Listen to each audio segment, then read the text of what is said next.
Oke, silahkan Aulia Nabila.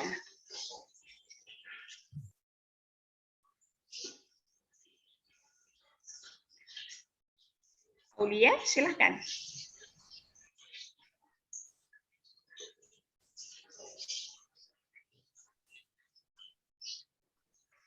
Nggak ada ya suara Aulia ya?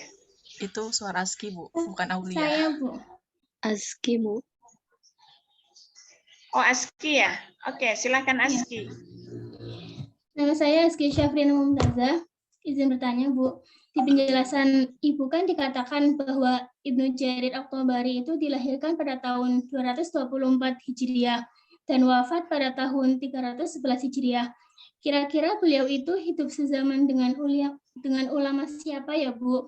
Dan apa madhab dan ideologi yang diikuti dalam penafsirannya tersebut, Bu? Terima kasih. Oke, hidup bersama siapa ya? Dan madhab ya. Oke, terima kasih banyak. Ada lagi? Saya izin bertanya, Bu. Siapa, Dek? Nama saya Farah Nur Fadilah, Bu. Farah Nur Fadilah. Ya. Coba. Pertanyaan saya itu kan dijelaskan di YouTube tadi bahwa Jami al-Bayan karya At-Tabari ini menjadi salah satu kitab rujukan utama tafsir bil ma'thur. Nah, mengapa apa keistimewaan dari tafsir Jami al-Bayan ini, Bu? Seperti itu, Bu. Terima kasih. Oke, keistimewaan ya. Oke, terima kasih banyak. Ada lagi?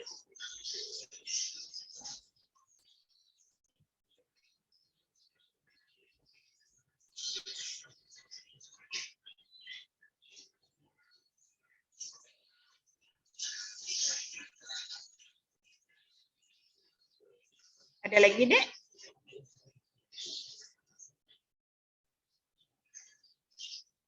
Oke, mungkin saya respon dulu ya. Nanti kalau misalnya ada lagi yang bertanya, kita buka sesi kedua ya. Oke, saya share screen dulu. Sebentar.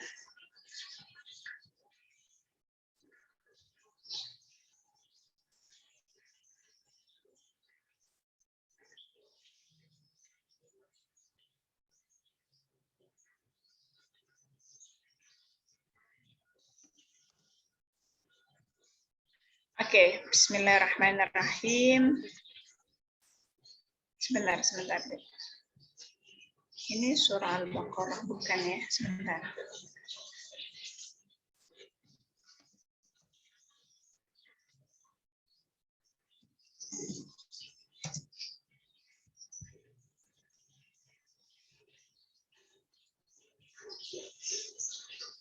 Ini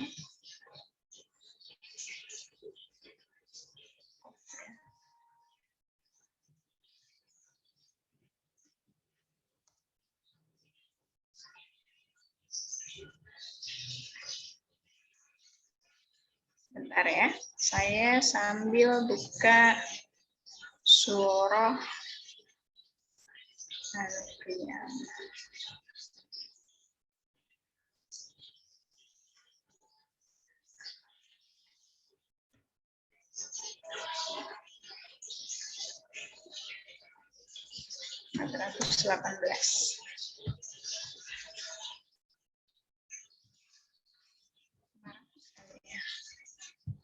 Ini surah At-Tariq ya, sebentar deh.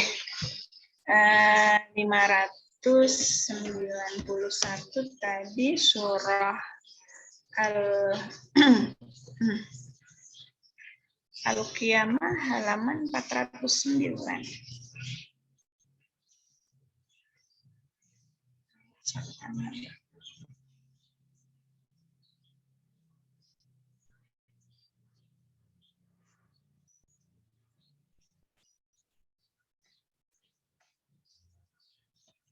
Insan bawahnya lagi makin.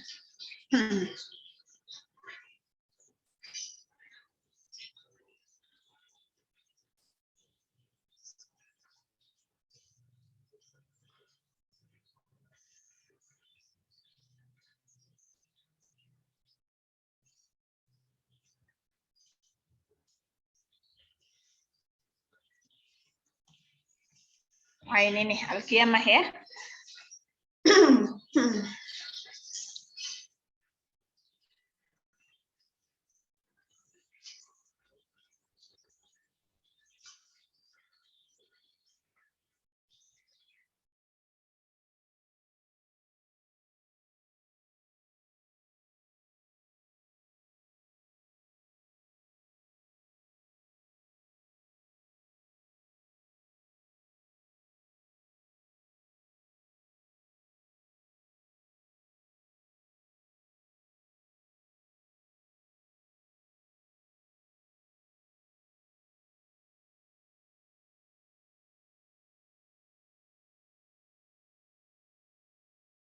Wajahnya orang-orang mukmin pada hari kiamat itu nadhirah. Wajahnya itu nadhirah. Nadhirah itu apa? Di sini beliau mendefinisikan yaqulu hasanah jamilah minan na'im. Jadi wajahnya itu apa? Kalau diterjemahkan kan berseri-seri ya. Artinya wajahnya itu indah, bagus. Karena apa? Karena mereka diberikan kenikmatan yang sangat berlipat ganda. Mungkin kalau adik-adik ya wajahnya awal bulan sama akhir bulan itu sama enggak? Awal bulan baru ditransfer dengan wajahnya akhir bulan itu sama enggak? Beda ya. Nah, mungkin ya begitu ya, wajahnya orang-orang mukmin di akhirat nanti, di sorga nanti, karena dipenuhi dengan kenikmatan yang sangat luar biasa, digambarkan di dalam Al-Quran, wajahnya itu berseri-seri, nadhirah, hasanah, jamilah, indah dan bagus wajahnya ya, karena dipenuhi dengan kenikmatan yang diberikan oleh Allah secara berlipat ganda ya. Oke, kita tidak mendiskusikan ini, tapi kita coba diskusikan yang ayat setelahnya. Ila rabbiha nadhirah. Kepada Tuhannya, orang-orang mukmin di surga nanti itu bisa melihat Allah. Nadhirah, melihat. Oke, kalau saya tanya, nadhara itu artinya apa, Dek? Nadhara itu. Oke, saya mungkin belum menanyakan itu mungkin ya. Oke, saya coba terjemahkan dulu. Ikhtalafa ahlu ta'wil, jadi menurut para mufassir itu di dalam memahami ayat ila rabbiha nadhirah itu terjadi perbedaan pendapat. Ikhtilaf. Ya, terjadi perbedaan pendapat di dalam menafsirkan ayat ila rabbiha nadhirah. Apa itu perbedaan pendapatnya? Yang pertama, faqala ba'duhum, sebagian di antara mereka itu menyampaikan atau berpendapat annaha tanzuru ila rabbiha. Jadi nadhara dilihat. Berarti orang-orang mukmin nanti di sorga itu bisa melihat Allah. Karena diartikan annaha tanzuru ila rabbiha. Itu pendapat yang pertama. Pendapat yang kedua, waqala akharun, sementara pendapat yang lain, bal makna dzalik annaha tangtadiru tsawab mir rabbiha. Bahwa orang-orang mukmin nanti menunggu pahala. Jadi di sini diartikan menunggu. Menunggu pahala dari Tuhannya. Nah, kalau saya tanya adik-adik, nadhara itu diartikan melihat apa menunggu?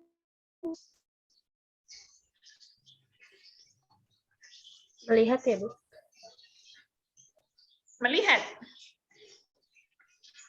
Melihat apa menunggu?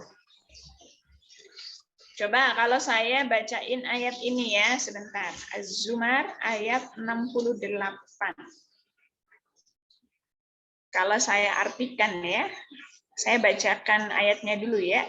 Wa nufikha fis-sur fasa'iqa man fis samawati wa man fil ardi. Jadi wa nufikha fis-sur, pada hari itu ditiuplah sangkakala. Jadi ini kan di hari kiamat ya. Ayat ini itu menjelaskan bagaimana peristiwa hari kiamat. Jadi pada saat itu ditiuplah sangkakala. Fasa'iqa man fis samawati wa man fil ardi. Karena sangkakala itu ditiup, maka semua yang ada di langit maupun di bumi itu mati semua. Gitu ya. Illa man syaa Allah, kecuali orang yang dikehendaki oleh Allah yang memang dia tidak mati ketika mendengar tiupan sangkakala itu. Di ayat berikutnya, masih satu ayat ya. Tsumma nufikha fihi ukhra. Kemudian ditiup lagi sangkakala yang kedua. Jadi kalau kita kan memahaminya, tiupan pertama semua meninggal. Tiupan kedua semuanya bangun dari meninggalnya, kan begitu ya.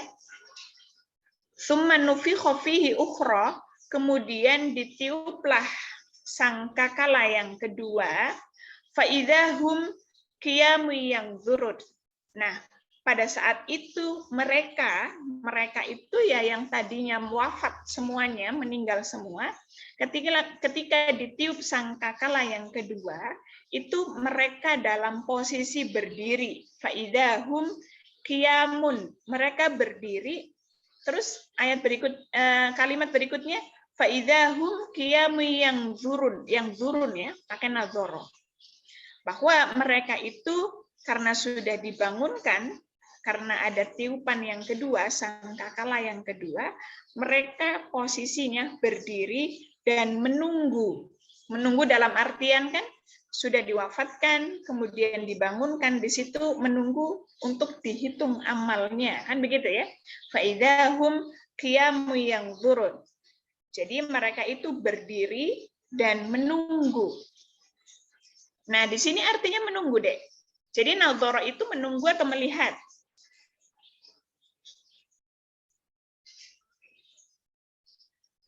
Cek. Menunggu, Bu. Ayo, menunggu apa melihat? Saya tahunya melihat, Ibu. Tahunya melihat ya. Oke, kalau saya lihat ayat yang lain itu juga ada. Afala yanzuruna ilal ibili kaifa khuliqat. Di juz 30 ya. Afala yanzuruna, apakah kamu tidak melihat ilal ibili kepada unta? Kaifa khuliqat, bagaimana kami menciptakan? Bagaimana unta itu diciptakan, kan begitu ya? Afala yanzuruna ilal ibili kaifa khuliqat. Jadi Al-Qur'an itu terkadang menggunakan kata nazara diartikan menunggu, Al-Qur'an terkadang menggunakan kata nazara diartikan melihat. Nah, ketika ada ayat ila rabbiha nazirah, di sini itu terjadi perbedaan pendapat di dalam menafsirkan kata ila rabbiha nazirah. Ada yang mengartikan kita melihat orang-orang mukmin nanti bisa melihat Allah di sorga, tapi ada juga yang memahami bukan melihat tapi menunggu. Jadi orang-orang mukmin nanti menunggu pahala yang diberikan oleh Allah kepada mereka. Begitu ya. Nah, pendapat yang pertama itu annaha, sebentar, kok turun sendiri. Annaha tanzuru ila rabbiha, pendapat yang pertama bahwa orang mukmin itu bisa melihat Allah, ini yang kemudian diyakini oleh orang-orang Sunni. Jadi adik-adik pun juga meyakini ya bahwa kita itu orang-orang mukmin di surga nanti bisa melihat Allah. Mungkin dulu adik-adik pas belajar tauhid seperti itu ya. Karena memang Sunni meyakini bahwa orang-orang mukmin di surga nanti bisa melihat Allah. Tapi berbeda dengan pendapat yang kedua. Pendapat yang kedua itu memahaminya bahwa orang-orang mukmin itu tidak bisa melihat Allah. Begitu ya, di sorga nanti. Makanya nazirah di sini diartikan menunggu, bukan melihat. Jadi mereka itu menunggu pahala yang diberikan oleh Allah. Nah, ini pendapat yang kedua ini biasanya diyakini oleh orang-orang Mu'tazilah. Mu'tazilah ya.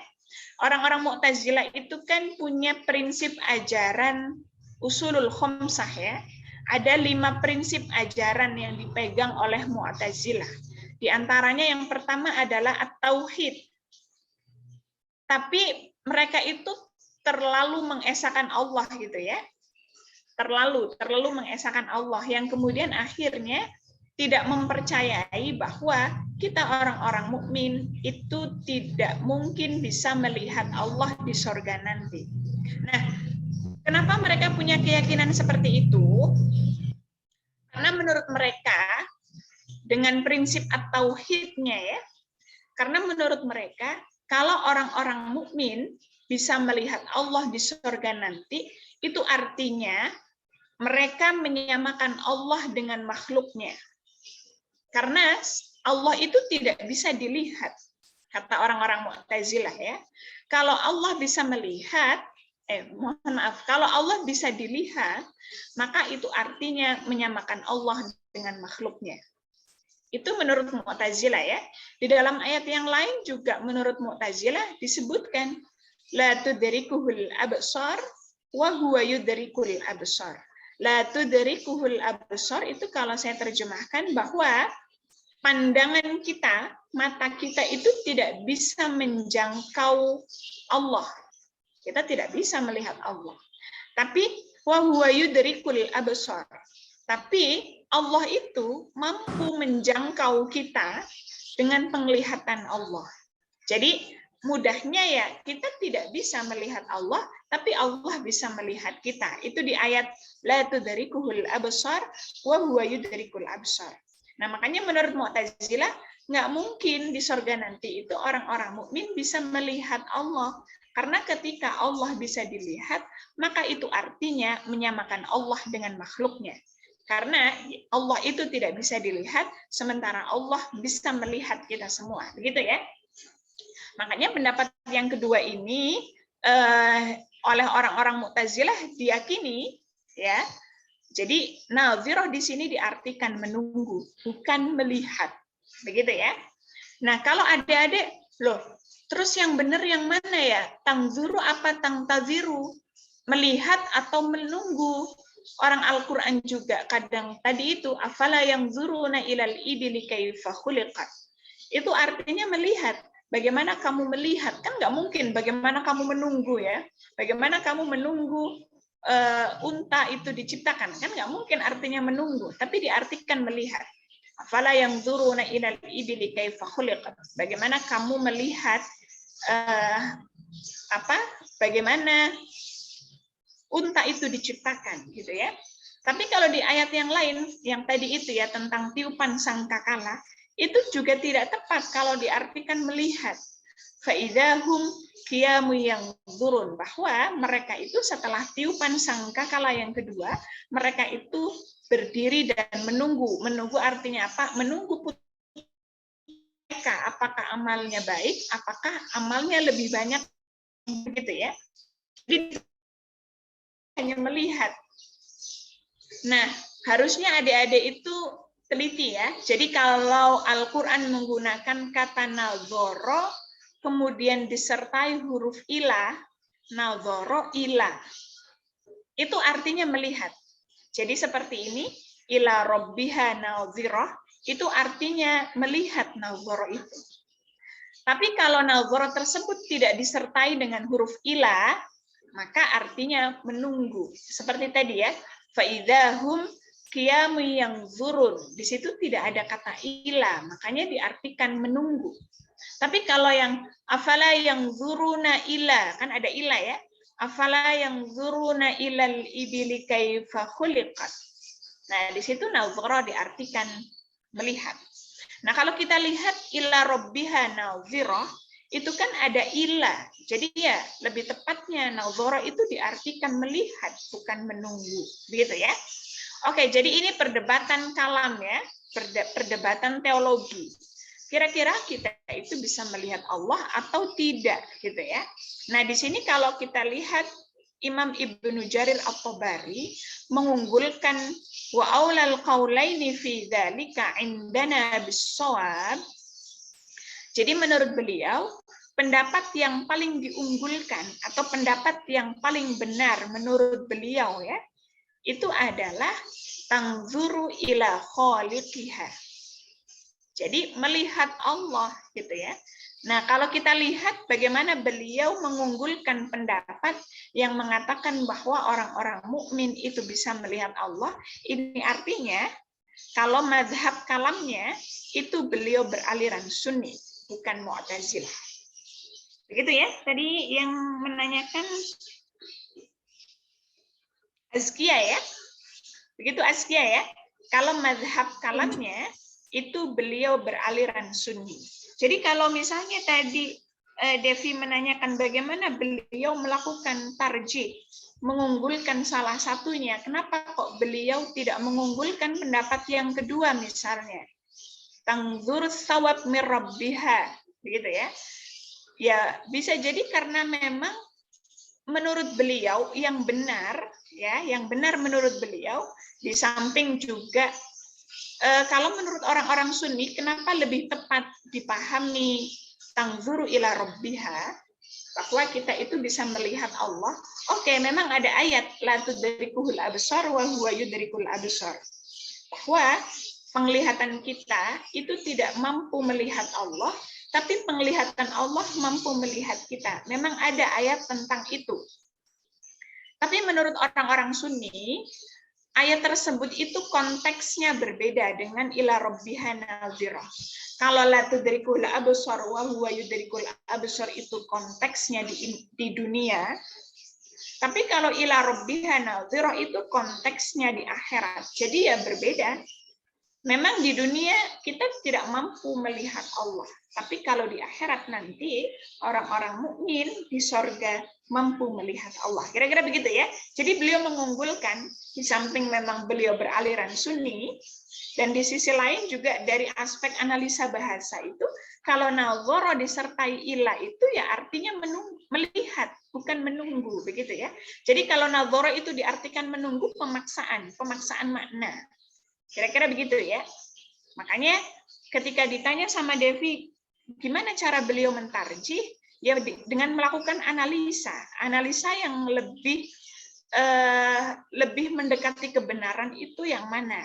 Misalnya tadi dianalisa dari aspek bahasanya, kemudian dianalisa dengan ayat yang lain. Oh, memang betul la tudrikul absar wa huwa yudrikul absar itu diartikan kita tidak bisa melihat Allah, tapi Allah melihat kita. Tapi konteksnya kan berbeda. Yang satu konteksnya di dunia, tapi ayat ini konteksnya di akhirat. Jadi beliau berkeyakinan bahwa yang benar itu adalah tangzuru ila rabbiha atau tangzuru ila khaliqiha. Begitu ya. Jadi kalau kita melihat bagaimana beliau mengunggulkan salah satu, ini menunjukkan bahwa beliau beraliran Sunni. Begitu ya, bukan Mu'tazilah. Itu untuk mazhab kalam. Oke, coba kalau mazhab fikihnya gimana? Oke, coba kita lihat ayat yang lain ya. Sebentar.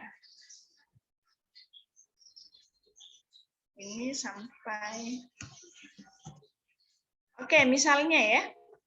Ada ayat wala taqrabuhunna hatta yabhurna.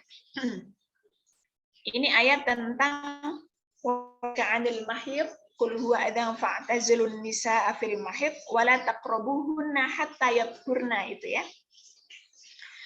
Nah, kalau saya terjemahkan wala taqrabuhunna hatta yabhurna, janganlah kau mendekati mereka. Mereka itu perempuan ya.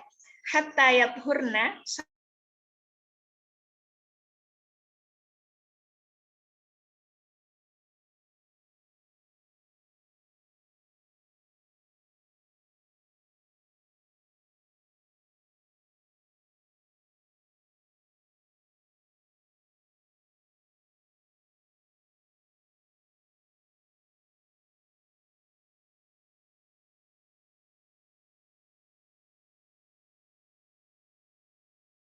Syafi'i, yakni pada saat itu adalah al-haidu, bukan al-haid, bukan at-tuhuru saja, tapi juga bisa dipahami sebagai al-haidu. Kira-kira begitu ya.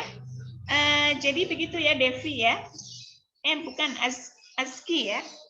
Jadi kalau ditanya madhab kalamnya, beliau berarti madhab tidak fanatik Syafi'i, tapi terkadang juga beliau membenarkan madhab Syafi'i. Terlepas memang Sunni kan membenarkan madhab Syafi'i, Maliki, Hambali, dan Hanafi. Jadi kalau misalnya adik-adik nanti umrah ataupun haji, kan ketika tawaf, kalau adik-adik masih memegang teguh Syafi'i, persentuhan kulit membatalkan wudhu, itu akan menyulitkan adik-adik semua. Jadi ketika haji misalnya umroh, adik-adik boleh mengikuti madhab Maliki misalnya ya. Jadi persentuhan kulit itu tidak membatalkan wudhu, tapi persentuhan yang menimbulkan syahwat yang membatalkan wudhu itu menurut madhab Maliki ya. Begitu ya Aski ya, bisa dipahami ya? Bisa, Bu. Terima kasih, Bu, atas jawabannya. Oke, ini jawabannya cukup panjang ya, karena harus baca dulu. Kalau kita langsung jawab, ya nggak enak ya, kita harus melihat buktinya. Oke. Kalau Devi Rahmayani tadi, gimana cara beliau melakukan tarjih? Itu tadi ya, beliau melakukan analisa tentunya. Kalau berbicara, beliau mengunggulkan ayat-ayat tentang diskusi tentang kalam misalnya teologi, ya beliau akan melakukan analisa ya, mana yang lebih tepat gitu. Mana yang lebih tepat. Sama juga dengan ketika berbicara tentang ayat-ayat fikih, mana yang lebih tepat?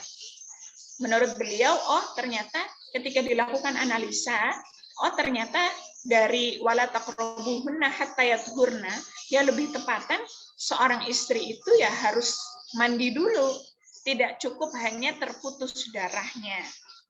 Gitu ya. Jadi cara melakukan tarjih ya dengan melakukan analisa. Tentunya melakukan analisa ya dipahami dulu ayatnya, kemudian bagaimana redaksinya, yang kemudian nanti beliau lebih mengunggulkan. Terlepas juga beliau mempertimbangkan mana mayoritas pendapat ulama, lebih mayoritas mana nih para ulama itu mengunggulkan pendapat yang mana. Itu juga bagian daripada pertimbangan beliau di dalam mengunggulkan salah satu pendapat ya. Sama juga dengan contoh yang di video ya.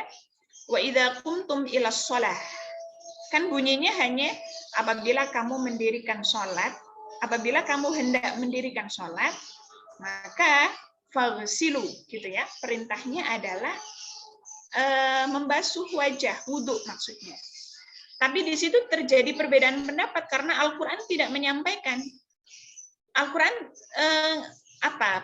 redaksinya kurang jelas ya. Mungkin kalau Al-Qur'an menjelaskan wa idza qumtum ila shalah, apabila kamu hendak mendirikan salat sementara kamu dalam keadaan hadas, kan tidak ada bunyi begitu ya. Tapi langsung faghsilu. Nah, makanya di sini terjadi perbedaan pendapat. Nah, mayoritas ulama itu memahaminya bahwa perintah faghsilu wujuhakum itu ya diperuntukkan untuk mereka yang berhadas. Ya, hadas kecil maupun hadas besar, maka ya kalau dia hendak melakukan sholat, maka hendaklah faghsilu wujuhakum wa aydiyakum. Jadi melakukan tarjihnya itu tentunya dengan berbagai pertimbangan ya. Di antaranya pertimbangannya yang mayoritas ulama itu lebih memilih yang mana. Dan juga melakukan analisa terhadap redaksinya ya tentunya. Begitu ya Devi ya. Baik, Masih... Ibu. Terima kasih banyak, Bu. Oke, sama-sama. Mencatat hadis sahih. Oh ya, mungkin ini nyambung dengan pertanyaannya Nur Faudilah ya. Jadi begini, kalau kita melihat hadis-hadis yang ada di dalam kitab tafsir Jami'ul Bayan an Ta'wili Ayil Quran, itu memang ini ya. Itu memang begini, sebentar. Mungkin kalau tadi Nur Fadilah menanyakan keistimewaannya, memang para ulama itu, para ulama belakangan, menilai bahwa kitab tafsir bil ma'thur yang paling unggul, yang layak untuk dijadikan sebagai rujukan utama, itu adalah tafsir Jami'ul Bayan an Ta'wili Ayil Quran karya Imam Ibnu Jarir At-Tabari yang kita pelajari hari ini. Karena apa? Hadis yang dia tampilkan itu sanadnya lengkap. Mungkin adik-adik seringkali membaca kitab-kitab tafsir, tapi sanadnya hanya menyebutkan perawi pertama. An Abu Hurairah, misalnya ya, An Abi Hurairah. Atau Haddatsana Ibnu Abbas. Langsung begitu saja ya. Tapi tidak menyebutkan sanad secara utuh. Nah, kalau Imam At-Tabari ini di dalam kitab tafsirnya, sanadnya utuh. Ini yang kemudian memudahkan kita, para pembaca, untuk melakukan cross-check. Hadis ini sahih nggak ya? Nah, cara meng-cross-checknya apa? Coba kita lihat satu persatu biografi sang perawinya gitu ya. Ibnu Humaid ini itu orangnya jujur nggak sih? Gampang bohong nggak sih? Atau gampang lupa nggak sih? Gitu ya. Jadi dengan begini kita bisa meng-cross-check dengan mudah. Tapi kalau ada baca kitab tafsir yang lain, atau nggak jauh-jauh kitab tafsir yang kita pelajari kemarin, Imam Al-Farra, itu sanadnya hanya disebutkan perawi pertama saja. An Abdullah, langsung begitu saja ya. Tidak menyebutkan sanad secara utuh yang kemudian menyulitkan kita pembaca untuk melakukan cross-check. Hadis ini sahih atau tidak. Gitu ya. Sanadnya utuh. Adik-adik kalau baca tafsir Al-Misbah misalnya, itu kan sanadnya disebutkan perawi pertama saja. Coba nanti dibaca ya, tafsir Al-Misbah yang menggunakan bahasa Indonesia itu. Coba dilihat, sanadnya itu disebutkan hanya perawi pertama. Diriwayatkan oleh Abu Hurairah, misalnya begitu ya. Tapi tidak menyebutkan sanad secara utuh. Ini yang kemudian menjadi salah satu keistimewaan dari tafsir Jami'ul Bayan an Ta'wili Ayil Quran. Tapi memang ada kekurangannya ya. Kekurangannya apa ya? Di sini tidak memberikan penilaian. Coba kalau ada hadza haditsun sahih, hadza haditsun dhaif, hadza haditsun hasan.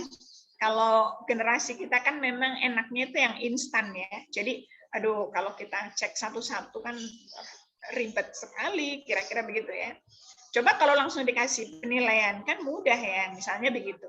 Tapi coba kita lihat ya, di masa Imam At-Tabari itu keilmuan tentang al-jarh wa ta'dil. Dulu adik-adik sudah belajar ulumul hadis ya. Ulumul hadis 1, 2. Nah, al-jarh wa ta'dil itu sudah mapan belum di eranya Imam At-Tabari? Kira-kira begitu ya. Jadi kita coba lihat kenapa Imam At-Tabari kok tidak memberikan penilaian? Ya karena memang keilmuan tentang al-jarh wa ta'dil itu belum mapan. Gitu ya. Jadi sebuah tafsir itu terkadang juga dipengaruhi oleh bagaimana perkembangan ilmu pengetahuan pada masa itu, begitu ya. Jadi kenapa Imam Al-Farra yang punya kitab Ma'anil Quran yang kita pelajari kemarin, kok nuansanya qiraat banget ya? Misalnya yang kemarin itu ya, wala taqrabuhunna hatta yathurna, itu beliau hanya menyebutkan di sini ada 2 qiraat. Yathurna dengan yatahharna misalnya. Tapi beliau tidak mendiskusikan aspek fikihnya, tidak mendiskusikan aspek sabab nuzulnya ataupun yang lain. Beliau hanya mendiskusikan qiraatnya. Nah, bisa jadi memang pesanan ya. Kan memang permintaan temannya ya, bisa jadi memang karena beliau hidup di Kufah, di mana memang yang didiskusikan itu adalah aspek-aspek bahasa, termasuk juga qiraat, nahwu dan lain sebagainya ya. Sehingga menurut beliau yang perlu untuk dikaji, perlu untuk ditafsirkan ya hanya aspek bahasanya yang ditonjolkan, bukan aspek yang lain dan lain sebagainya ya. Jadi itu juga memberikan pengaruh. Oke, ini bagian dari keistimewaan ya. Terlepas juga tadi itu ya saya sampaikan ya namanya sebuah karya itu tidak ada yang sempurna ya.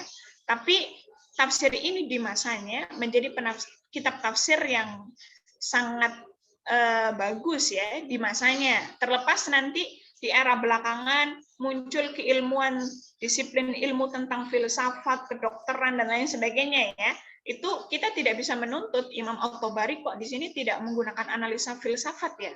Kok tidak menggunakan analisa apalagi sains ya dan lain sebagainya ya. Bisa jadi memang perkembangan ilmu pengetahuan pada saat itu belum gitu ya. Jadi kalau kita lihat ya penafsiran terus berkembang ya, disesuaikan dengan konteks zamannya, kira-kira begitu. Jadi tugas adik-adik masih panjang ya. Jadi jangan kemudian wah kitab tafsir kan sudah banyak. Jadi ya sudahlah, cukup dengan kitab tafsir yang ada. Kita tidak perlulah melakukan penafsiran ulang misalnya. Oh tidak bisa deh, karena tafsir itu terus berkembang. Oke, kalau Al-Quran tidak pernah berubah. Al-Qurannya sendiri ya. Tapi kalau tafsir, supaya Al-Quran itu bisa merespon permasalahan sampai ila yaumil qiyamah, kira-kira begitu ya. Ya dengan cara apa? Kita harus melakukan penafsiran sesuai dengan konteks zamannya masing-masing, kira-kira begitu ya.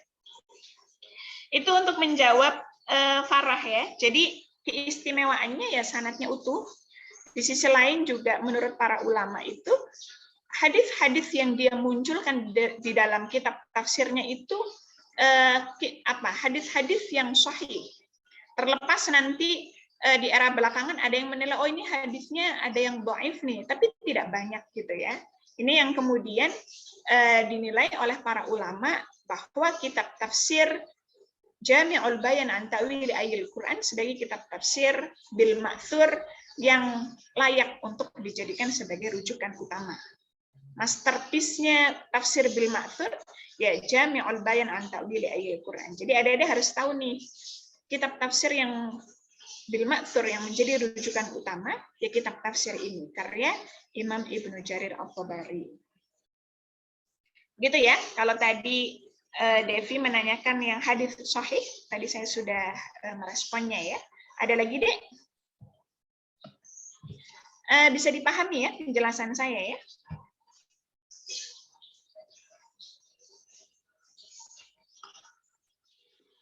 Insya Allah bisa, Bu. Oke, ada lagi, Dek? Jadi mungkin adik-adik pas melihat biografi Imam Ibnu Jarir At-Tabari ini, memang beliau itu, oh ya, tadi ada yang menanyakan ya, beliau hidup di masanya siapa? Sebetulnya ulama yang hidup di abad itu banyak sekali ya, tidak hanya Ibnu Jarir At-Tabari. Kalau kita lihat, beliau itu kan hidup di abad 3 Hijriah ya, abad tahun 224 Hijriah sampai 311 Hijriah. Kalau kita lihat bagaimana peradaban Islam pada masa itu, misalnya era Khulafaur Rasyidin itu kan mulai dari tahun 11 ya. 11 Hijriah sampai 41 ya. Khulafaur Rasyidin itu dari tahun 11 Hijriah sampai 41 Hijriah. Berarti 30 tahun saja ya. Itu Khulafaur Rasyidin. Karena kita lihat Abu Bakar As-Siddiq aja hanya 2 tahun ya. Dan seterusnya ya. Jadi hanya 30 tahun untuk Khulafaur Rasyidin. Kemudian di era Bani Umayyah itu dari tahun 41 Hijriah sampai 136 Hijriah. Berarti pertengahan abad kedua. Nah, Bani Abbasiyah itu dari 136 sampai 600 sekian. Saya lupa ya, 600 sekiannya berapa. Berarti sampai abad ke-7. Pertengahan abad kedua sampai abad ke-7. Nah, kalau kita lihat berarti beliau era Bani Abbasiyah. Nah, kalau kita lihat pemetaannya lagi, kenapa kok Imam Ibnu Jarir At-Tabari belajarnya di Baghdad, Madinah saja misalnya ya.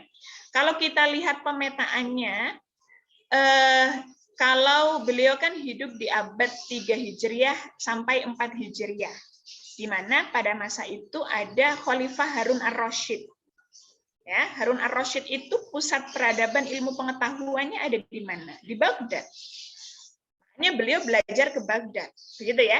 Jadi kita untuk melihatnya, ya kita harus paham peta peradaban ilmu pengetahuan pada saat itu ya. Jadi beliau banyak belajar ke Baghdad.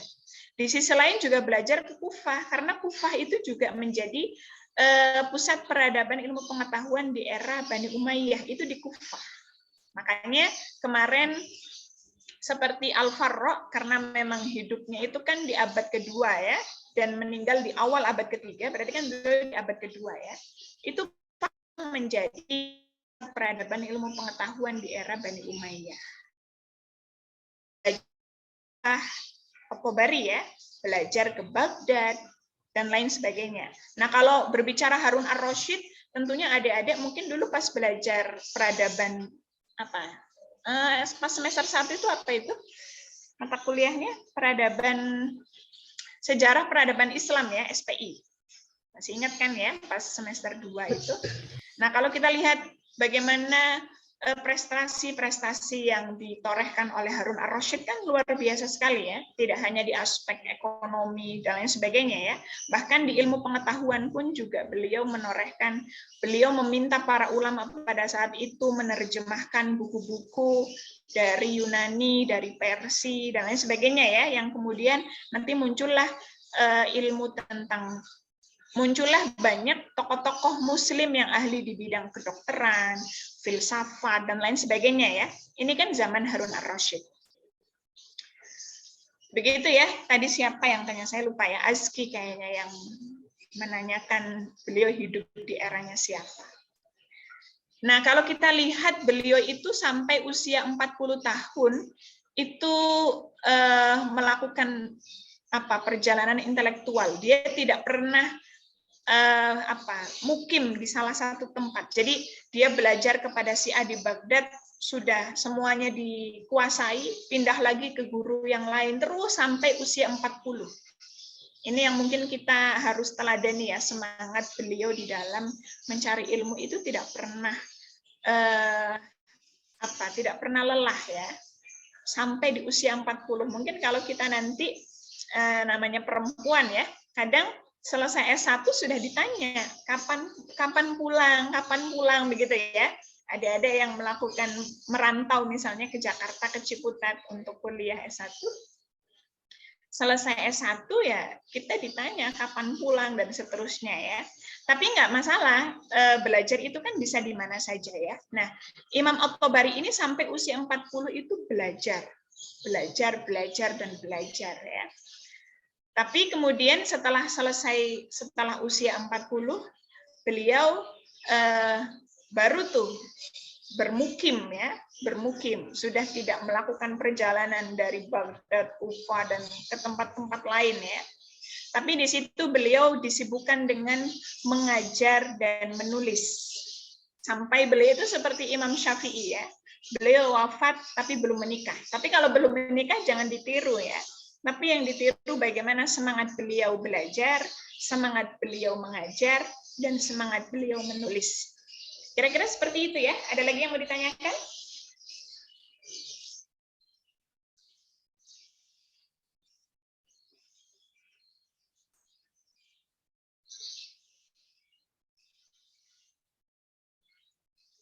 Sudah cukup? Oh, belum bertanya, Bu. Oke, silahkan. Putrotun Nada. Kan disebutkan di video itu bahwa karya At-Tabari ini ada yang sampai kepada kita dan ada yang tidak sampai kepada kita. Nah, mengapa seperti itu, Bu? Terima kasih. Punten, suaranya putus-putus ya? Saya atau teman-teman yang lain? Merasakan hal yang sama?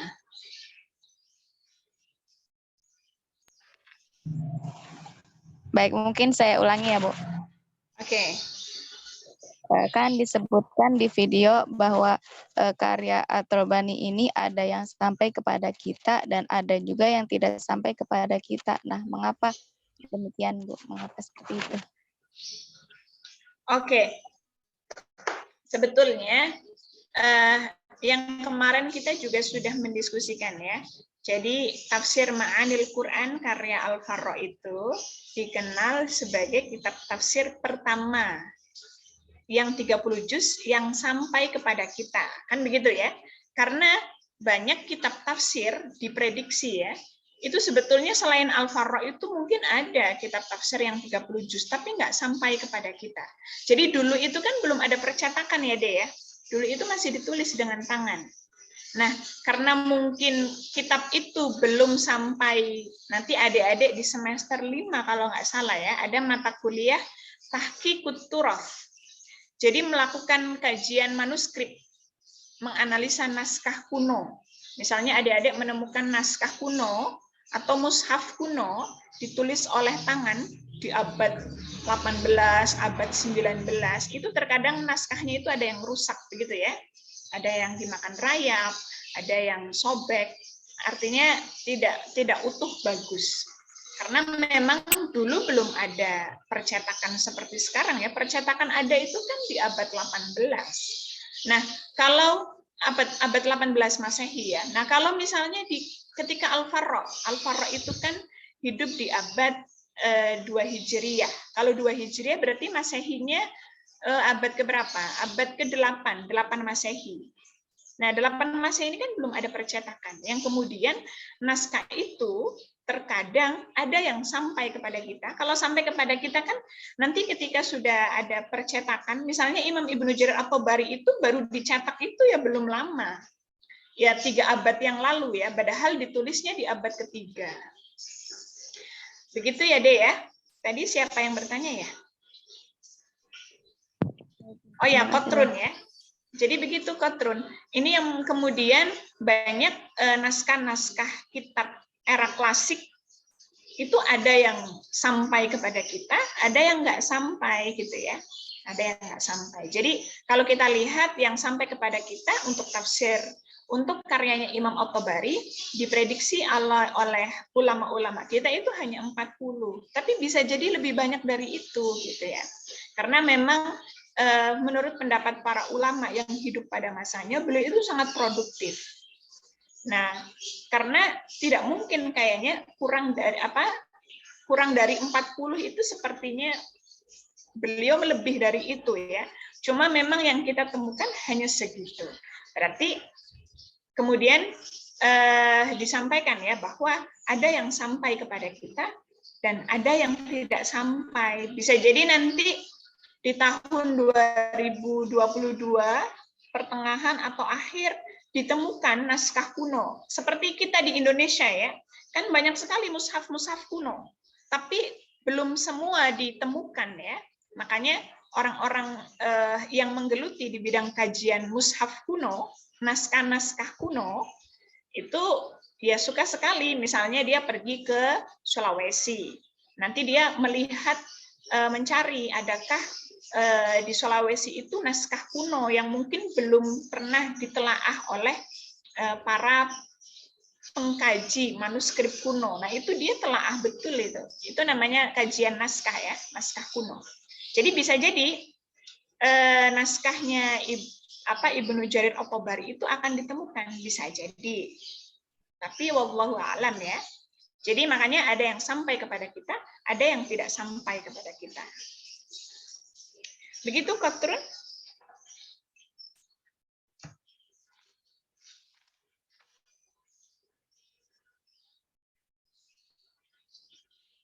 Ada lagi, Dek? Putrotun ya, Putrotun ada.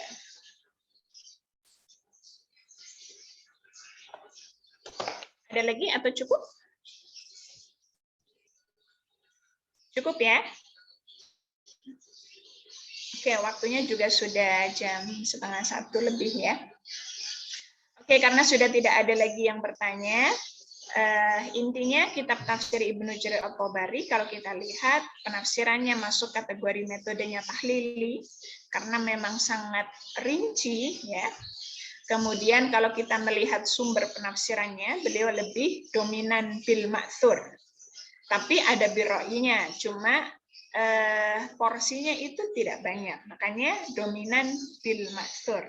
Makanya tadi disampaikan bahwa kitab tafsir ini menjadi kitab tafsir bil ma'thur yang layak menjadi rujukan utama ya, menjadi masterpiece-nya tafsir bil ma'thur itu ya Jami'ul Bayan an Ta'wili Ayatil Quran.